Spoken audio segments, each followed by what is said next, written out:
Happy Saturday. It's almost May. I can't believe it. This year is flying by, and I had promised so many planner updates that I have not done. So, as I'm working to set up May, I thought I would go ahead and give an update now. I think my last update was back in January, showing my initial setup of my Commit30 planner, which is down here. I do have another planner in the mix. So let's dig in and take a look. Okay, so let's go to the Commit30 actually. So I've got the red one. I had already shown all my tabs in my initial setup. I'll just do like a quick flip through of what some of the months have kind of turned out like. So that was my kind of starter page and my year at a glance pages, vision pages. I have not kept up with this, so I'll come back to that and fill it in. So for January, I did use this blank page as a currently. Obviously, I didn't really fill it out completely, but I did put a few notes in there for things that I was reading because I did have some reading goals. I listened to some audiobooks and just recorded what we were watching on TV. I did use colored ink, so this is a little hard to see, but this was my goal for the month on the goal page. And then my checklist for my challenge for the month. I have not been filling out these kind of like post-mortem thoughts or rewards. I mean, that's just not something I really do. So those have stayed blank. So I don't know. I don't know if there's a different way I could use the page. I'll have to think about that. But that's how January came out. And here was my monthly. So I did use the habit tracker just for tracking some sleep and water.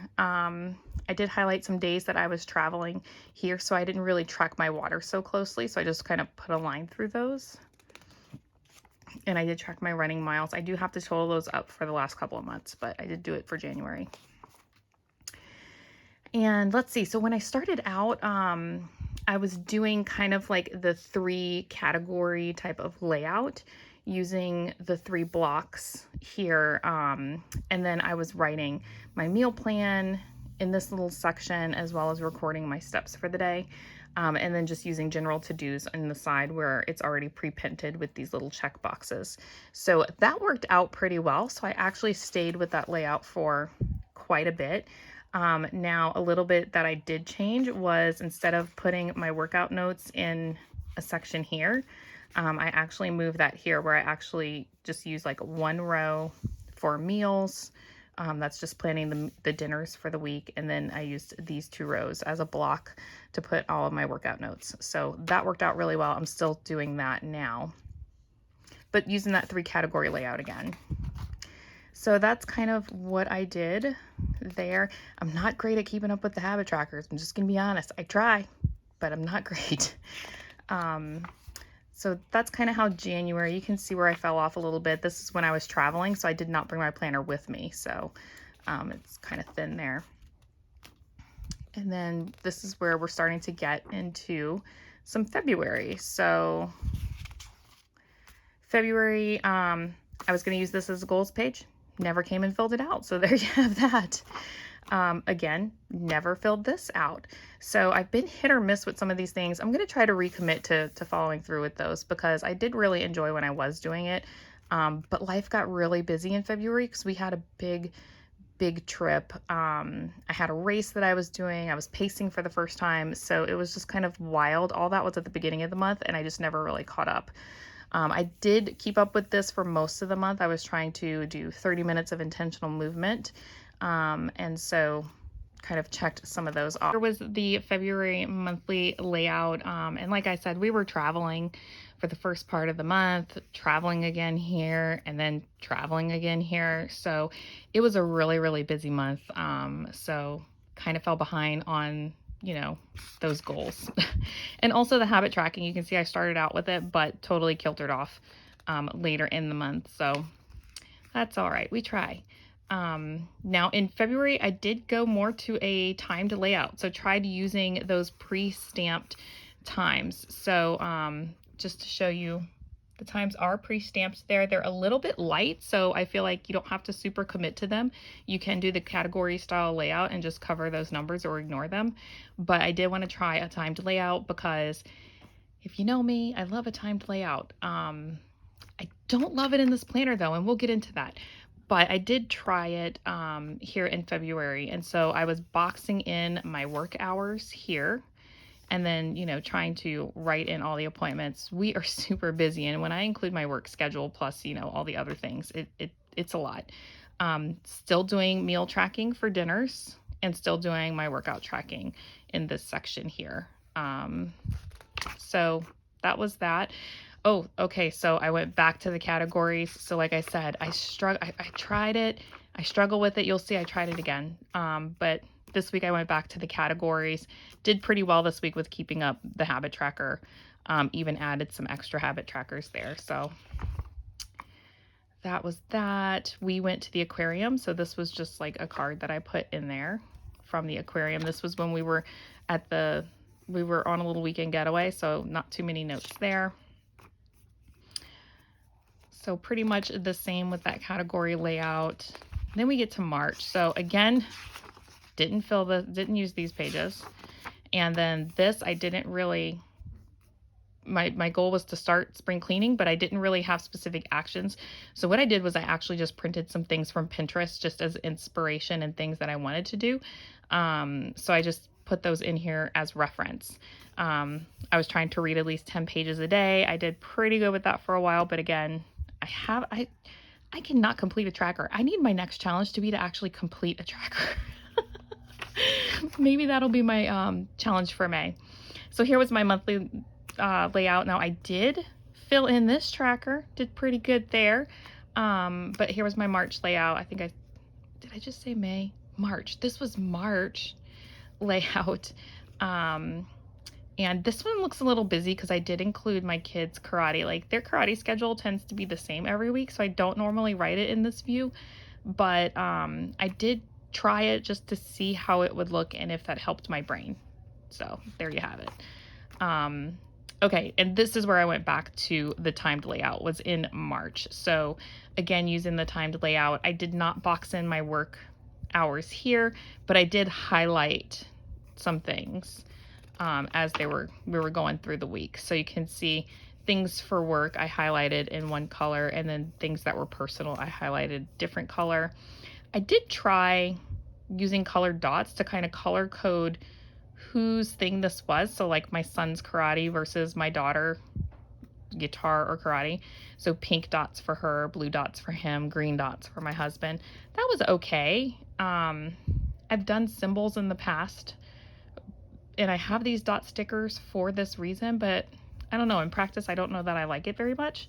So there you have it, but I gave it the good old try. And again, stuck with the timed layout. In this case, I did box in the work hours. Same thing there. So getting a little light. Okay, so what happened that I got a little light and then I didn't fill anything out there? I do have some monthly stuff here, not too much, but then we get into spring break, very light. And then we have a couple weeks that I skipped. And then I got back into it this past week. So what happened? I'll tell you what happened. I got another planner. So you could see that I was really wanting to make the timed layout work, right? I kept trying it and was not a big fan. So here's why I'm not a big fan. Because we have white boxes. Let's look at a blank page. So we have the times, but no lines going across, right? So when I'm writing something over here, I feel like it's not obvious what time this is. So I have to write the time in. Like having this as a guide really just helps for spacing, but I still have to write the time. It's not like a grid where I can go across and feel comfortable without writing the time. So let's look at it in practice. Everything I write, 9 o'clock, 10 o'clock, 11 o'clock, 1, those aren't too bad. But then we have these weird like 8:15, 5:30. We have some weird in-between times. And so I'm constantly having to write the number, and that just bothers me. Like, it's distracting to me to have a time to lay out and still have to write the time so that I know, and I don't have to try to go across and figure out what time this is. I have to write the time. I just don't like it visually. So while I appreciate the attempt at a timed layout, in practice, it's not working in this planner for me as much as I want it to, and I love a timed layout. So, you know, in this past week, I've gone back to the 3 categories. I think that works well. I can use a dot marker to put down some to-dos. That is, I think, my preferred way of using this planner now that I've played with it a few different ways. So, why did I take a break? Because I got a passion planner. And I got the smaller one, the one that's like an A5 size. I forget what they call it. So it's in this leather notebook cover. So this is a cover that my husband made for me. So he's done some leather work, amazing leather work, and he hand stitches everything. So I asked for, you know, a colored thread, and he used this red. I love it. I love this leather. It's like this burgundy cherry kind of. I mean, it's brown, but it's like a red brown. I love it. Anyway, I digress. He had made this for me when I was bullet journaling. And, you know, I told him how I wanted my pockets. I mean, look how great this came out. Oh, I just love it so much. But all that to say, I got a passion planner. When they had their Pi Day sale and all their planners were $3.14, I snatched up a dated weekly as well as an undated weekly. So I have an undated for next year, but I am using the dated one here. And I do love it so much that I considered back planning and making this my primary planner instead of the Commit30. I think I'm not going to do that. I've decided against that. But why do I love this? Well, I love this because I do have the timed layout with the lines. It's repeated every day, so there's never any question. I do not have to write a time in, except when I have, like, you know, a 5:15 thing, and those do exist in our calendar, so you'll see that. But otherwise, I can write appointments in, and I know what time it is without having to write the time in. It just, my brain likes it. So let's look at how that turned out. So I got it like at the end of March. So you can see here, I started using it. Yeah, I think I got it at the end of this week. So I kind of back planned just very lightly this week, you know, same style. So I highlighted my work hours to see how I like that in this layout. And then started planning some things. I did use the ink color coding for my son and my daughter. So you can see here, I wrote 6:45 because she does a karate class that starts at 6:45, but it goes until 7:30. So I can use, you know, these 2 lines to kind of indicate that. So there are those instances where I do have to write a time, but for the most part, I can just write the item. And then I've been putting an arrow down until the end time for things that go more than 30 minutes. So you can see how I kind of indicate time here. So I'm kind of playing with different ways of doing that. So again here, you know, highlighted my work hours. I did leave early this day, so you can see my highlight stops early there. I played around with converting this like to-do section into a habit tracker section just by drawing my own grid in and highlighting around it. So, you know, Passion Planner has a whole method. You can find videos on it on, you know, their goal mapping and stuff. They have sheets for that in the beginning. I don't really plan that way. And so a lot of their pre-printed labels I'm not using. So I just kind of cover them up with washi tape or stickers. So it is what it is, right? And then they have these monthly reflections. I obviously didn't do it here for March. I think I will do it for April since that's the first full month that I have in this planner. So you can see here's my monthly layout. Again, I kind of covered up some of these things because my style of planning, right? I did put like washi on the edges of the months just so I can kind of have like a visual. I only went out to, I think, June, but that way I have a visual of where a month starts. All right, guys, I am getting so many interruptions. The other thing I did was I took a marker and I kind of colored the edge of the pages for January, February, March, April, May, just to see how I liked that visual on the side, since I didn't have month tabs for this. Now I did take just some little Avery sticky tabs and I did put my own month tabs at the top. So that's what I have right now.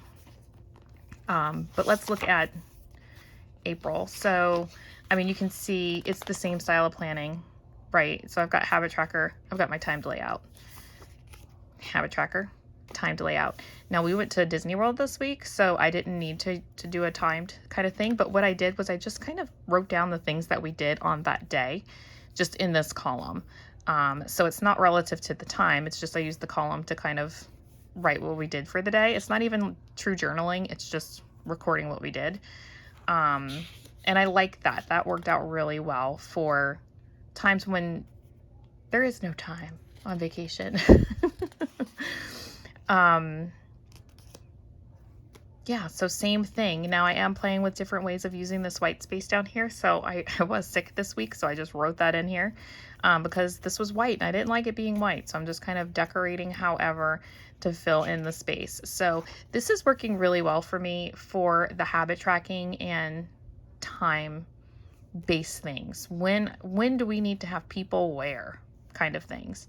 What this is not working great for me for is just writing down to-dos, because I feel like they're not necessarily high priority, top priority, or priority. Like, this is not a lot of to-do space for a whole week. So I'm finding I don't write down the to-do so much. I leave it open and I reference the time, but I'm not taking notes throughout my day. So I think that's where these two planners are going to work together, is I can do my timed layout here. And this week was kind of my first experiment at doing this in practice, where I can write out the timed things here and maybe the big things and do some habit tracking here. But then, you know, trash and recycle day, when the landscapers are coming, things that are not like critical to be on the schedule, but that I want to write down, I can use this 3-category layout to track on here. So that's kind of how I'm using these two planners in tandem this week. And I think I'm going to try that throughout May, because honestly, I love both planners. They kind of serve different purposes for me. And so I'm enjoying using both of them, and I don't want to give either of them up. So there you have it. I'm going to go ahead and start. I think I am going to fill this out for April and see how I like doing this kind of end of the month review. And then I'm going to start setting up my May here. And I already started, so just as a sneak peek, I'm kind of going with like a sunshine theme in the Commit30. So I do really want to use this page, and I'm thinking the more I love it, the more I will use it. So I've been following some folks on social who do a lot of doodling with highlighters and kind of enjoying that aspect of it in combination with stickers. So I went ahead and I highlighted this, and I made it I made the big circle like a sun. So I'm going to do a sunshine theme. I drew a sun on there as well. And get to planning out my May and see how this is going to go. So yeah, I'm excited. May is going to be all about resetting my house. So that's why we have the little houses. So anyway, I'm going to work on that. Maybe next week I can come back with an update. We'll see. You know, every time I say I'm going to post more frequently, I don't. So I'm not going to say that I'm going to post more frequently.